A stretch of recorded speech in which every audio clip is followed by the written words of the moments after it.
Hello everyone, welcome back to లెక్కన boutique channel. అందరు ఎలా ఉన్నారు? నేనైతే చాలా బాగున్నానండి. మీరు కూడా బాగుండాలని కోరుకుంటూ ఇవాళ వీడియో వచ్చేసి అయితే ఒకటి మొన్న ఫ్యాబ్రిక్ తెచ్చుకున్నాను కదా, ఇక్కడ కోట్ దగ్గర కలర్ సిల్క్స్ పడ్డాయి దాంట్లోకి వెళ్ళి అని చెప్పేసి కాటను దానికి నేను ఒకటి స్ట్రైట్ కట్ అనేది టాప్ కుడుతున్నాను అన్నట్టు. ఇది ప్లెయిన్ కాటన్ అండి, ప్యూర్ కాటన్. ఇది క్లాత్ చేనేత వస్త్ర అంటే వాళ్ళ దగ్గర తీసుకుంది అన్నట్టు. చూడండి ఎంత బాగుందో కలర్, మెరూన్, డార్క్ మెరూన్ అన్నట్టు. దీనికి ఏమైనా దుప్పట్ట పేర్ చేసి పైన ఏమైనా కలంకారీ అట్లా వేసుకుందామని చెప్పేసి ఇదైతే ఫుల్ స్ట్రైట్ కట్. అండ్ ఇప్పుడు నేను వేసుకున్నా కదా కాలర్ నెక్, ఈ నెక్ లాగానే వస్తుంది అన్నట్టు. ఇలా సేమ్ మనం రెడీమేడ్ కొంటే ఎలా ఉంటుందో సేమ్ అలాగే వస్తుంది అన్నట్టు. అండ్ దీనికి పాకెట్ ఫ్యాబ్రిక్ని బట్టి చూస్తాను. నేనైతే పెద్ద పన్ను ఉందని చెప్పేసి 2 మీటర్ తీసుకున్నాను. ఒకవేళ సరిపోతే ఫుల్ హ్యాండ్స్ వేసుకుంటాను, లేదంటే 3/4 ఇది కటింగ్ చేస్తాను. అండ్ మా ఛానల్ మొదటిసారి చూస్తుంటే మాత్రం తప్పకుండా ఛానల్ని లైక్ అండ్ షేర్ సబ్స్క్రైబ్ చేసుకోండి. అండ్ ఇలాంటి టాప్స్ ఏంటంటే మనం అంటే ఆఫీస్ వేర్గా అండ్ ఫుల్ హ్యాండ్స్ కుట్టుకుంటే ఆఫీస్ వెళ్ళే వరకు చాలా బాగా ఉంటుంది అన్నట్టు. అండ్ స్కిన్ కూడా ఖరాబ్ కాకుండా ఉంటుంది. అందుకని చెప్పేసి నేను కూడా ఒకసారి మీతో చూపిద్దామని చెప్పేసి వేసుకొని ఇది ఓకే. మరి ఇప్పుడు కటింగ్ దీన్ని అయితే ఇలా 2 మడతలుగా ఫోల్డ్ చేసి పెట్టుకోవాలి. నేను 2 మీటర్ తీసుకున్న లైనింగ్ కూడా ఇలా 2 లైన్స్ వేసుకోవాలి. మార్జిన్కి ఒకటి అండ్ మనకు కరెక్ట్ స్టిచ్చింగ్ ఫినిషింగ్కి ఒకటి అన్నట్టు. అండ్ నేనైతే 16 వేస్తున్నాను. నా షోల్డర్ వచ్చేసి 16. ఈ విధంగా సేమ్ బ్లౌజ్కి నాకు ఎంత పడుతుందో అంతే పడుతుంది అన్నట్టు. 16 వేసుకొని ఇక్కడ నుంచి 7 మళ్ళీ మన సంక పొడవు అన్నట్టు. అండ్ అక్కడ నుంచి మళ్ళీ నెక్ ఏమో 3 తీసుకుంటాను. అండ్ లోతు కూడా 3.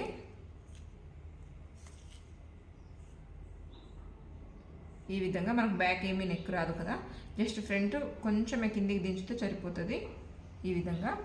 అండ్ దీన్ని కూడా స్ట్రైట్గా ఇలా మార్కింగ్ చేసేసుకుందాం ఈ విధంగా.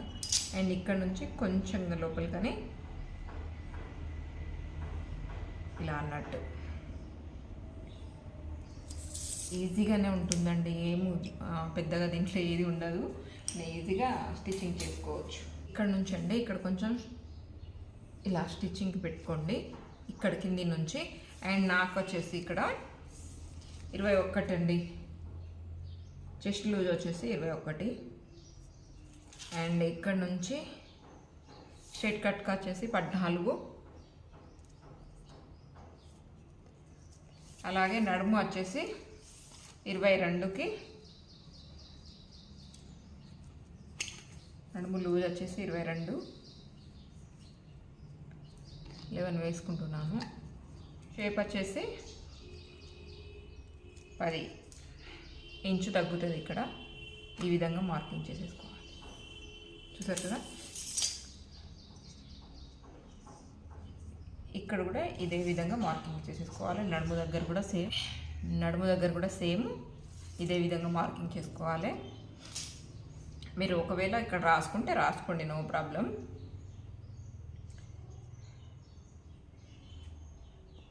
ఇరవై వస్తుంది కాబట్టి నేను డబుల్ పెట్టేశాను అన్నట్టు. అండ్ ఇక్కడ వచ్చేసి అండ్ ఇది కూడా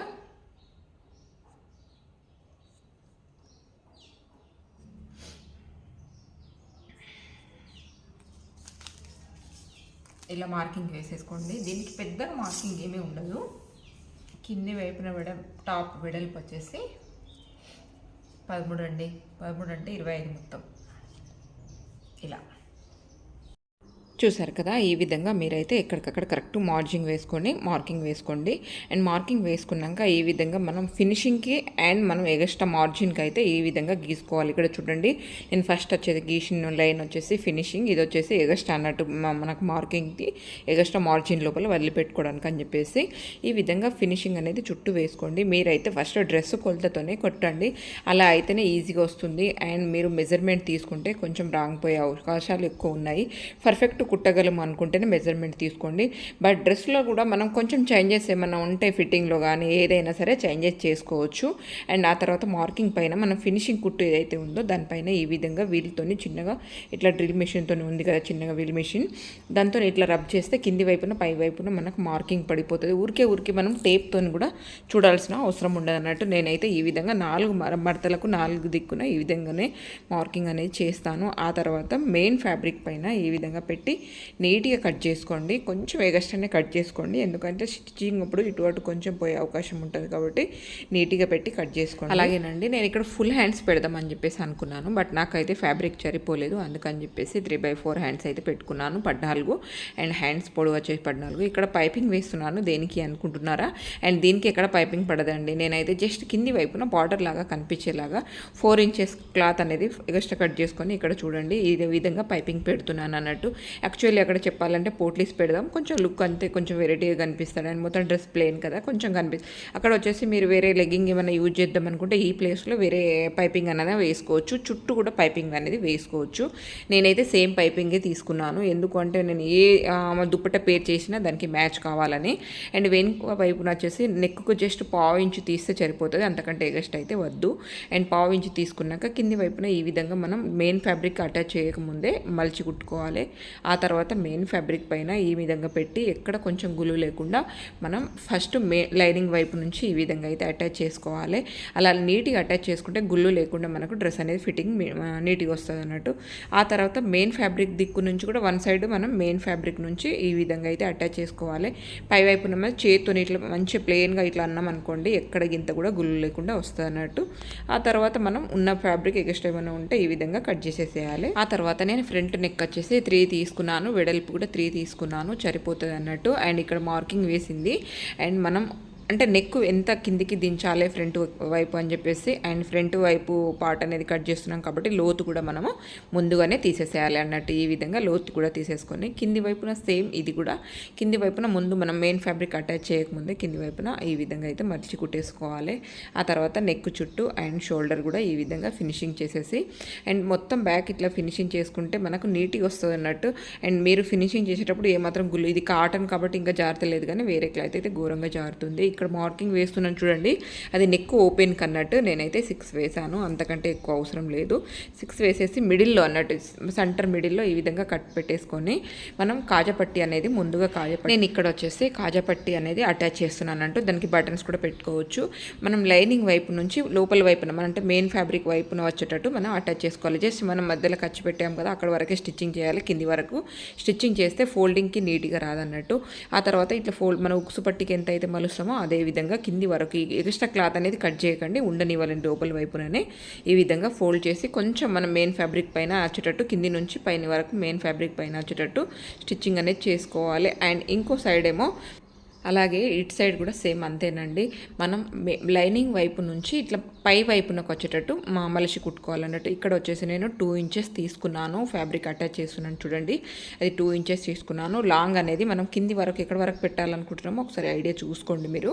అండ్ ఒక 10 ఇట్లా తీసుకోండి. ఈ విధంగా మెయిన్ మధ్యలో మిడిల్ అయితే మనకి ఏ విధంగా అయితే మనం కట్ వేసుకున్నామో దానిపై నుంచే క్లాత్ అనేది కింది వరకు స్టిచ్చింగ్ చేస్తాం కాబట్టి ఈ విధంగా మలిసి అండ్ కొంచెం కింది వరకు మనం బటన్స్ పెట్టుకోవచ్చు, దీనిపైన ఏదైనా పెట్టుకోవచ్చు అన్నట్టు. అండ్ కింది వైపున ఫ్యాబ్రిక్ మనం ఆల్రెడీ ఎగస్ట్రా ఉంచుకున్నాం కదా, అది కూడా దీని కిందికి వచ్చేటట్టు చూసుకొని కింది నుంచి ఇట్లా చేయి పెడితే మనకు అర్థమైపోతుంది అన్నట్టు. ఆ విధంగా మనం పెట్టి కుట్టేసుకోవాలి. లాస్ట్కి ఫినిషింగ్ వచ్చేసి వీ షేప్ వచ్చేసి అటు సైడ్ నుంచి కొంచెం ఇటు సైడ్ నుంచి కొంచెం మలిసి కుట్టామనుకోండి వీ టైప్ వచ్చేస్తుంది అన్నట్టు. అక్కడ దాన్ని కొంచెం మెల్లగా కుట్టేసేయండి. ఈ విధంగా మనం మళ్ళీ మిడిల్ వరకు ఫినిషింగ్ అనేది తీసుకురండి. అంటే మిషన్ అయితే వెనక్కి తీసుకోకండి, సేమ్ అక్కడ నుంచి నిడిల్ లోపల ఉంచేసి ఇట్లా తింపేసుకుంటే సరిపోతుంది అన్నట్టు. చాలా బాగా వస్తుంది. మనం ఇక్కడ వచ్చేసి ఓపెన్ ఉంచుకుంటున్నాం కదా 6, అక్కడ వరకే ఇట్లా రబ్ చేసి పెట్టేసేయండి అన్నట్టు. రబ్ చేస్తే మనకు ఇక్కడ కుట్టుకునేది బయటికి పోకుండా ఉంటుంది. కింది వైపున కూడా మనం మలిచి కుట్టాం కదా, అది కూడా పోకుండా ఉంటుంది అన్నట్టు. అది నెక్ది ఫినిషింగ్ అయిపోయినట్టే. ఆ తర్వాత షోల్డర్ అనేది అటాచ్ చేసుకోండి నీట్గా, 2 వైపులా షోల్డర్ అనేది అటాచ్ చేసుకోండి. అటాచ్ చేసేటప్పుడు మిడిల్లో ఎంత ఓపెన్ వచ్చినా పర్వాలేదు, బట్ అటు నుంచి లాస్ట్ నుంచి ఇటు నుంచి లాస్ట్ నుంచి వచ్చేటట్టు షోల్డర్ అనేది అటాచ్ చేసుకోండి. అండ్ ఇక్కడ వచ్చేసి నేను 2 inches paper stick, collar neck కదా మనం కుట్టే డ్రెస్, 2 ఇంచెస్ అయితే నేను పేపర్ స్టిక్ తీసుకుంటున్నాను. పేపర్ స్టిక్ కూడా కొంచెం రౌండ్ వచ్చేటట్టు తీసుకోండి. బాగా రౌండ్ కాదు, జస్ట్ ఇట్లా రౌండ్ తిరిగితే చాలు. ఇక్కడ చూడండి ఈ మాత్రం రౌండ్ ఉంటే చాలు అన్నట్టు. అండ్ నేనైతే అదే పేపర్ స్టిక్ పెట్టి మీరు ఐరన్ కూడా చేసుకోవచ్చు, స్టిక్ అయిపోతుంది. నేను జస్ట్ ఇట్లా కట్ చేసేస్తున్నాను పేపర్ స్టిక్ పెట్టేసి. అలా కట్ చేశాను కదా మెయిన్ ఫ్యాబ్రిక్ వచ్చేసి మనకు క్లాత్ని, నేను అది 2 క్లాత్లు అనేది కట్ చేసుకోవాలన్నట్టు. పై వైపున ఒకటి కింది వైపున ఒకటి వచ్చేటట్టు కట్ చేసుకోవాలి. మీరైతే 2 వైపులా కట్ చేసుకోండి. ఇక్కడ కట్ చేస్తున్నది వచ్చేసి నేను లైనింగ్ కూడా కట్ చేసుకున్నాను, ఎందుకంటే ఇది కొంచెం పేపర్ స్టిక్ బయటికి కనిపిస్తుంది నాకు, అందుకని చెప్పేసి ఇక్కడ అటాచ్ చేస్తుంది. అదే అన్నట్టు మనం పేపర్ స్టిక్ మధ్యలో పెట్టేసి ఇది పైనుంచి లైనింగ్ అనేది నేను అటాచ్ చేస్తున్నాను. మీకు క్లాత్ అనేది తిక్కుంటే మాత్రం లైనింగ్ అవసరం లేదు, జస్ట్ మీరు ఏదైతే కట్ చేసుకొని పెట్టుకున్నారో 2 పీసెస్ మెయిన్ ఫ్యాబ్రిక్ అది సరిపోతుంది అన్నట్టు. అండ్ 1 సైడ్ మెయిన్ ఫ్యాబ్రిక్ని ఇట్లా ఫోల్డ్ చేసి కుట్టుకోవాలి. మనకు అది బయట వైపున వస్తుంది కదా, అది ముందుగానే ఫోల్డ్ చేసి కుట్టుకోవాలి. ఇక్కడ మిడిల్ నుంచి చూసుకోవాలి, నెక్ అటాచ్ చేసేది మిడిల్ నుంచి ఈ విధంగా చూసుకోవాలి ఎక్కడి వరకు వస్తుంది అనేది. అండ్ లాస్ట్ నుంచి ఫినిషింగ్ అనేది చేయాలన్నట్టు. నెక్ లాస్ట్ ఉంటుంది కదా, అక్కడ నుంచి ఈ విధంగా ఫినిషింగ్ చేయాలి. ఈ విధంగా నెక్కునైతే లాస్ట్ నుంచి ఫినిషింగ్ చేయాలి. అసలు గుంజకూడదు, అది రౌండ్ ఎలా తిరుగుతుందో అలాగే మనం తింపుకుంటా నెక్కుని వెళ్ళిపోవాలి అంతే. దానికి పెద్దగా ఏం కష్టపడాల్సిన అవసరం లేదు. అండ్ మనం విధంగా నెక్ మొత్తం కంప్లీట్గా అటాచ్ చేసుకోవాలి. ఇక్కడ చూడండి ఈ విధంగా మళ్ళీ లాస్ట్కి ఫినిషింగ్ ఈ విధంగా అయితే రౌండ్గా కొంచెం నేను మార్కింగ్ వేసి చూపించాను కదా, ఆ విధంగా మీరు రౌండ్గా కట్ చేసేయండి. ఫినిషింగ్ వైపున అన్నట్టు నెక్ ఫ్రంట్ వైపున ఫినిషింగ్ అటు సైడ్ ఇటు సైడ్ ఈ విధంగా కట్ చేసుకొని ఈ విధంగా కట్ చేసుకోండి. మనం వచ్చేసి నెక్ అటాచ్ చేసేది అండి లైనింగ్ వైపు నుంచి మెయిన్ ఫ్యాబ్రిక్ వైపున ఫోల్డ్ చేసి కుట్టాలి, అదొకటి గమనించుకోండి. అలా అయితే లుక్ బాగుంటుంది. బట్ ఇటు నుంచి కూడా పెట్టచ్చు, బట్ ఇట్లా అయితే లుక్ ఎక్కువగా ఉంటుంది అన్నట్టు. అలా ఫోల్డ్ చేసుకొని లోపల మనం ఖర్చు ఇక్కడ చూడండి నేను ఖర్చు లోపలికి వేసుకుంటా. ఈ విధంగా నేను పైనుంచి అయితే ఒక స్టిచ్చింగ్ అనేది వేసుకుంటున్నాను. ఆల్రెడీ మనం మలిచి కుట్టుకున్నాం కదా, అది పైకి వైపు మన మెయిన్ ఫ్యాబ్రిక్ వైపున వచ్చేటట్టు చూసుకొని ఈ విధంగా మీరు ఒక స్టిచ్చింగ్ ఫినిషింగ్ అన్నది అట్లా లాస్ట్కి ఇట్లా నీట్గా పెట్టుకొని నిమ్మలంగా చేసుకోండి, పర్వాలేదు. నేను కొంచెం ఫాస్ట్గా పెట్టాను వీడియో, కానీ మీరైతే నిమ్మలంగా ఏది మాత్రం క్లాత్ గుంజకుండా అండ్ పైన వైపున మనం ఏదైతే ఫోల్డ్ చేసి కుట్టుకున్నామో ఆ క్లాత్ని కూడా అస్సలు గుంజకండి నీట్గా. అండ్ ఎక్కడికక్కడ ఖర్చు అనేది లోపలికి వెళ్ళిపోవాలి, అప్పుడే మనకు కాలర్ అనేది నీట్గా నిలబడుతుంది అన్నట్టు. ఇక్కడ చూడండి ఇదే విధంగా నీట్గా అనేది అటాచ్ చేసుకోండి. అది రౌండ్గా వస్తుంది, అదే విధంగా అటాచ్ చేసుకోండి. అందుకనే చెప్పేసి మనం నెక్ వచ్చేసి రౌండ్ ఉంటుంది కాబట్టి నేను ఇక్కడ మనం పేపర్ స్టిక్ కూడా రౌండ్ కట్ చేసుకున్నాం. స్ట్రైట్గా అయితే మనం అస్సలు ముడతలు వస్తుంది, అదొకటి గమనించుకోండి. ఇక్కడ చూడండి ఎంత బాగా వచ్చిందో, ఇక్కడ చూసారు కదా ఈ విధంగా వస్తుంది అన్నట్టు. మీరు పై వైపున అయితే ముందే ఫోల్డ్ చేసుకోండి, మనం ఒక్క సైడ్ మాత్రమే ఓపెన్ ఉంచుకోవాలి నెక్కి ఎప్పుడైనా సరే. ఈ విధంగా ఫినిషింగ్ నీట్గా వస్తుంది అన్నట్టు. ఆ తర్వాత అయితే నేను డ్రెస్ అనేది హ్యాండ్స్ అటాచ్ చేస్తున్నాను. ఇక్కడ చూడండి ఈ విధంగా అయితే హ్యాండ్స్ మొత్తం అటాచ్ చేసుకోండి. ఎప్పుడైనా సరే మనం మిడిల్ షోల్డర్ నుంచి అటాచ్ చేసుకోవాలి. ఈ విధంగా అయితే 2 వైపులా హ్యాండ్స్ అనేది అటాచ్ చేసేసుకోండి. మీరు ఏ డ్రెస్ ఫినిషింగ్ చేసినా పర్వాలేదండి, మీరు ఎంత మంచిగా నీట్గా చేస్తున్నాం అనేది ఒకటి గమనించుకోండి. ఎలాంటిదైనా సరే మీకు చాలా బాగా వస్తుంది. కొంచెం ఓపికతో చూడండి, అండ్ ఓపికతో నేర్చుకుంటే ఏ వర్క్ అయినా అసలు రాకుండా ఉండదు అన్నట్టు. ఇక్కడ చూడండి నేను డ్రెస్ ఫినిషింగ్ వేస్తున్నాను.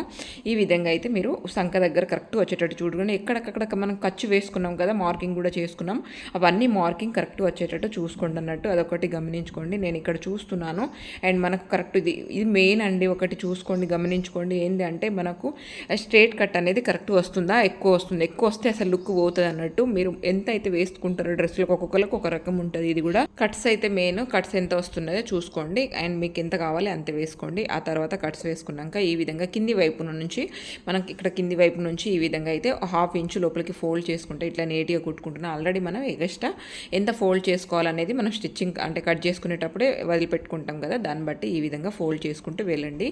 ఏదైతే మనం కట్స్ పెడతామో అక్కడ వరకు ఒకటి కరెక్ట్గా ఫోల్డ్ చేసుకుంటూ వెళ్ళండి. అట్లా ఇది కూడా గుంజకుండా అండ్ ఇక్కడ నిడిల్ లోపలనే ఉంచేసి ఇట్లా తింపేయండి. అటు సైడ్ మనం మళ్ళీ ఫోల్డ్ చేస్తూ కిందికి వచ్చేసేయాలన్నట్టు. సేమ్ అదే విధంగా ఇటు సైడ్ ఎంత ఫోల్డ్ చేశారో అదే విధంగా అటు సైడ్ కూడా ఫోల్డ్ చేసి ఇట్లా కిందికి వెళ్ళిపోండి. అలా అయితేనే నీట్గా వస్తుంది. డ్రెస్ మాత్రం చాలా బాగా అంటే ఫిట్టింగ్ వస్తుందండి. వీటిని కూడా మనం ఏదైతే స్ట్రైట్ కట్ ఉంటావో అది అస్సలు గుంజకూడదు, కట్స్ వచ్చేసి అసలు గుంజకూడదు. 2 వైపులా ఇదే విధంగా మీరు నిడిల్ తీయకుండానే కట్స్ దగ్గర ఇట్లా అటు సైడ్ ఇటు సైడ్ వచ్చేటట్టు చూసుకోండి. అదొకటి. అండ్ ఇవి మనం నిడిల్ తీసేసి ఇటు అటు మనం ఫోల్డింగ్ చేసామనుకోండి కొంచెం ఎగస్ట్రా ఇట్లా కొంచెం ఎక్కువ తక్కువ వచ్చే అవకాశాలు ఉంటుంది. కాబట్టి ఈ విధంగా కట్స్ అయితే డ్రెస్సుకు మెయిన్ అన్నట్టు, అదొకటి గమనించుకోండి. ఫిట్టింగ్ అయితే వేరే లెవెల్ వస్తుంది. అండ్ మీరు ఫిట్టింగ్ చేసేటప్పుడు ఎక్కడ పెట్టాలనేది మీరు కట్ చేసుకునేటప్పుడు చూసుకుంటే సరిపోతుంది. అండ్ ఎక్కడికక్కడ ఎగస్ట్రా క్లాత్ అనేది అనేది ఇక్కడ మొత్తం తీసేసేయండి అండ్ ఫినిషింగ్ నీట్గా వచ్చేసేయండి. ఇక్కడ వచ్చేసి నేను పాకెట్ కట్ చేస్తున్నాను. మనం ఎటు సైడ్ హ్యాండ్స్కి పాకెట్ వేస్తాం అనుకుంటున్నామో అటు సైడ్ హ్యాండ్ పెట్టేసి ఈ విధంగా అయితే మనం పాకెట్ ఫినిషింగ్ ఇచ్చుకోవాలి. అండ్ అటు స్టిచ్చింగ్ అయితే వదిలిపెట్టుకోవాలి. లాస్ట్ నుంచి పాకెట్కి అయితే స్టిచ్చింగ్ అనేది చేయకూడదు. అండ్ మనం ఇక్కడ క్లాత్కి అనేది ఫోల్డ్ చేస్తాం కదా, హాఫ్ ఇంచ్ వదిలిపెట్టుకొని స్టిచ్చింగ్ ఫినిషింగ్ చేసేసేయాలి. ఆల్రెడీ మనం మార్కింగ్ పెట్టి ఉన్నాం కదా, ఆ మార్కింగ్ నుంచి అటాచ్ చేసేసుకోవాలన్నట్టు రెండు వైపులా. అప్పుడే మనకు ఫిట్టింగ్ కూడా చేంజ్ కాకుండా ఉంటుంది. అండ్ మనం కట్స్కి పైన 2 ఇంచుల పై నుంచే మనం ఇక్కడ ఓపెన్ అనేది పెట్టుకోవాలి. జేబుకి ఇక్కడ ఎటు సైడ్ అయినా సరే మీరు ఎటు సైడ్ అయినా పెట్టుకోండి, బట్ మనం 2 ఇంచులు పైకి పెట్టుకోవాలండి. కట్స్ కంటే 2 ఇంచులు పైకి పెట్టుకోవాలి. ఆ వీడియో కూడా తీసాను కానీ అది స్కిప్ అయిపోయింది, అందుకని చెప్పేసి చెప్తున్నాను. అండ్ లాస్ట్ ఫినిషింగ్ అయితే మనం ఈ విధంగా కంప్లీట్ చేసి వైపుగా లాస్ట్ ఫినిషింగ్ వచ్చేసి మనం కొంచెం క్రాస్ అనేది క్లాత్ మనం కరువు తీస్తాం కదా, అదే విధంగా తీయాలి. అలా అయితేనే స్ట్రైట్ కట్కి మనము ఇట్లా లేవకుండా ఉంటుంది అన్నట్టు. అందుకని చెప్పేసి కొంచెం ఇట్లా క్రాస్లో తీసేసేయాలి ఫినిషింగ్ నుంచి. మిడిల్లో వచ్చి తీయకూడదు, అటు సైడ్ ఇటు సైడ్ తీసేసి ఇట్లా రౌండ్గా మీరైతే మలిచి కుట్టేసుకోండి. అండ్ ఆ తర్వాత ఫినిషింగ్ కుట్టు వేసుకున్నారంటే డ్రెస్ మొత్తం కంప్లీట్ అయిపోయింది. ఫిట్టింగ్ అయితే చాలా బాగుంటుందండి. చూసారు కదా ఎంత బాగా వచ్చిందో. అంత నీట్గా ఫిట్టింగ్ చేసుకుంటే సరిపోతుంది. అంతే ఓపికతో స్టిచ్చింగ్ చేసుకోండి. డ్రెస్ అయితే కంప్లీట్ అయిపోయిందండి. స్టిచ్చింగ్ అయితే కంప్లీట్ అయిపోయింది. ఇక్కడ చూడండి మొత్తం ప్లెయిన్ కాలర్ నెక్ పెట్టాను. చూసారు కదా, ఇది అన్నట్టు ఫ్యాబ్రిక్ అయితే వేరే లెవెల్ ఉంది. అండ్ నాకైతే చాలా బాగా నచ్చుతుంది కూడా. ఇట్లా ప్లెయిన్ ట్రై చేద్దామని. నా కబోర్డ్ ఓపెన్ చేస్తే మొత్తం ఫ్లవర్ బంచెసే ఉంటాయి అన్నట్టు. టాప్స్ మొత్తం అవే అయిపోయినాయి కదా, ఇలా కూడా ట్రై చేద్దామని చెప్పేసి ఈ విధంగా అయితే స్టిచ్చింగ్ చేసుకున్నాను. ఒకసారి వేసుకొని వచ్చి చూపిస్తాను. ఇది అన్ని డ్రెస్ మొత్తం చూసారు కదా ఎంత బాగుందో. నాకైతే చాలా బాగా నచ్చింది. అండ్ ఇక్కడ చూడండి పైపింగ్ లాగా చిన్నగా ఇట్లా పైపింగ్ వేశాను, కొంచెం బార్డర్ లాగా కనిపించడానికి అని చెప్పేసి. కొంచెం అక్కడ యాక్చువల్లీ పోట్లీస్ వేద్దాం అనుకున్నాను, బాగా టైం ఎక్కువ వేస్ట్ అవుతుంది లేవద్దు అని చెప్పేసి ఇలా అయితే స్టిచ్చింగ్ చేశాను. 3/4 హ్యాండ్స్, ఫుల్ కాలర్ వస్తుంది. నా హెయిర్లో కవర్ అవుతుందేమో అనిపిస్తుంది నాకు. ఇలా కాలర్ వస్తుంది అన్నట్టు. కాలేజీకి వెళ్ళే పిల్లలు ఆఫీస్ వేర్ అయితే చాలా బాగుంటుంది. ఇక్కడైతే ఒక బటన్ కుట్టుకున్నాను, ఇంకొకటి కుట్టుకుంటే బాగుండు అని చెప్పేసి ఇప్పుడు అనిపిస్తుంది అన్నట్టు. ఇలా ఉంది. సైడ్ పాకెట్ అండి చూడండి, ఫుల్ ఆఫీస్ వేర్ అన్నట్టు. అండ్ కొంతమంది ఏంటంటే డ్యూటీపై వెళ్ళే వాళ్ళకు కొంచెం పాకెట్ ఉంటే బెటర్ అన్నట్టు మీకు చూపిస్తున్నాను. నేను యాక్చువల్లీ వేసుకుంటాను కొన్ని డ్రెస్సులు, కొన్ని అయితే వేసుకోను, అంత అవసరం లేదన్నట్టు. ఇది ఇలా పాకెట్ వస్తుంది. 2 సైడ్ల పాకెట్ అంటే 2 సైడ్ల పాకెట్ కూడా పెట్టుకోవచ్చు. దీన్ని అయితే ఈ దుప్పట చూడండి ఎంత బాగుందో, ఇలా అన్నట్టు. అండ్ కింది వైపున మనకు సేమ్ కలర్ లెగ్గింగ్ వేసుకున్నాను, ఎందుకంటే ఈ దుప్పట పేర్ చేస్తున్నాను కాబట్టి. దీంట్లో క్రీమ్ ఉంది కాబట్టి క్రీమ్ కూడా వేసుకోవచ్చు, బట్ నేనైతే సేమ్ వేసుకున్నాను. మన సైడ్లో అయితే అసలు ఏది కనిపించదండి. ఇట్లా స్టిచ్చింగ్ చేయించుకుంటే ఇట్లా సైడ్లో మనం లెగ్గింగ్ వేసుకున్నా ఏది కనిపించదు అన్నట్టు. మొత్తం క్లోజ్ ఉంటుంది ఇలా, మనం అంటే కొంచెం వెళ్ళి పెట్టుకుంటాం కాబట్టి. చూసారు కదా, నచ్చిందా? నచ్చితే మాత్రం మా ఛానల్ని తప్పకుండా లైక్ అండ్ షేర్, సబ్స్క్రైబ్ చేసుకోవడం మర్చిపోకండి. ఇలా డ్రెస్ నచ్చితే కామెంట్ చేయడం కూడా మర్చిపోకండి. బాయ్.